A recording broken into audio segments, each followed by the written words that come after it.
নিজ পরিবার এবং কিছু মানুষের আচরণগত বৈষম্যের কারণে সমাজের মূল স্রোতে থাকতে পারছেন না হিজড়া জনগোষ্ঠীর মানুষ। হিজড়া সম্প্রদায়ের দাবি, সমাজের দৃষ্টিভঙ্গি তাদের প্রতি কিছুটা সদয় হলেই স্বাভাবিক যে কোনো কর্মকাণ্ডে অংশ নিতে পারবেন তারা। রিপোর্ট খালিদ আহসানের।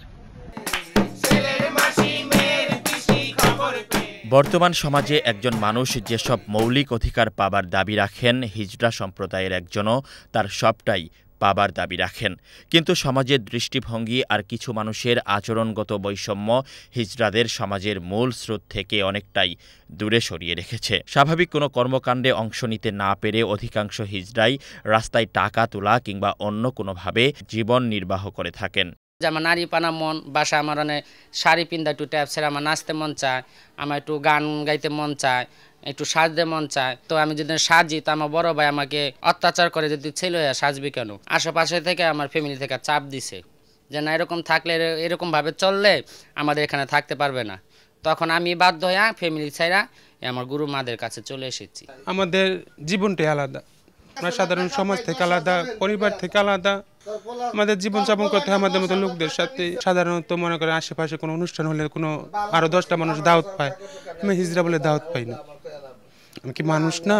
যদি মানুষ সহজভাবে আমাদেরকে 8-10টা মানুষ সমাজের ছেলে মেয়ের মতো যে মেনে নিত, তাহলে আমরা সবার সাথে মিলেমিশে আমরা সবকিছু করতে পারতাম, লেখাপড়া শিক্ষার সুযোগ পেতাম, কাজ করতে পারতাম, দেশের জন্য কিছু করতে পারতাম। কোনো সমাজে একজনের সাথে আরেকজনের আচরণ কী রকম হবে তা অনেকটা নির্ভর করে সামাজিক এবং পারিবারিক শিক্ষার উপর। কিন্তু যে সমাজে প্রায় শতভাগ হিজড়ারই নিজ পরিবারেই জায়গা হয় না, সেই সমাজে তাদের সাথে ভালো আচরণ কতটা প্রত্যাশা করা যায়? উগ্র আচরণই আজকের সমাজে হিজড়াদের মূল পরিচয় বহন করে।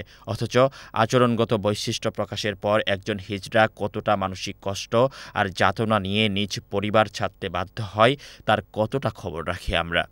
আমি রাস্তা বেড়াতাম না, মেয়ের কথা দেখ মাইগা বেড়েছে, মাইগা হয় হয় আমার খারাপ লাগে জানো। কলসিতে করে করে দোকানে দোকানে পানি দিতাম 5 টাকা ঠিলা। তারপরে এই বাজারে মাছ বেড়া ঘোরা দিতাম। তারপরে হিজলার আইতো টাকা উঠাইতে। তারপর অগলকে দেখা হইলো, এই অগলকে মিশলাম, মিশা পরে জানতে পারলাম আমি হিজলা। আমার বাপ মা কয় হিজলা তোর জায়গা দম না, তারপর অগলা গায়ে পড়লাম। আমি ডাক্তারের কাছে গেলাম, আমি যে তাকে বলছি আমার প্রবলেম, আমি আমার এই সমস্যাটা, স্বাস্থ্যগত সমস্যাটা বোধ করছি, ফিল করছি, আপনি আমাকে সেবা দেন। সে যখন জানছে আমি হিজড়া, সে সেবা দেয়নি, সে আমাকে বের করে দিচ্ছে, দূর করে তাড়াই দিচ্ছে। তার আচরণ কি আমার সমস্যা? আচরণগত সমস্যা কি শুধুই আমার? রাস্তাঘাটেও আমরা যেই ধরনের তাদের বিচিত্র আচার আচরণ দেখি, অনেক সময় উৎপাত দেখি, উপদ্রব দেখি এবং বিরক্ত হই, অনেক সময় হয়তো খানিকটা বিব্রত হই আসলে এদের আচার আচরণগুলো দেখে। এটার জন্য আসলে তো তারা দায়ী নয়, দায়ী হচ্ছে সমাজ ব্যবস্থা, দায়ী হচ্ছে প্রকৃতি। এই জন্মের উপর তাদের কোনো হাত নাই, এটা আমাদের বুঝতে হবে, এই মনস্তত্ত্ব বুঝতে হবে।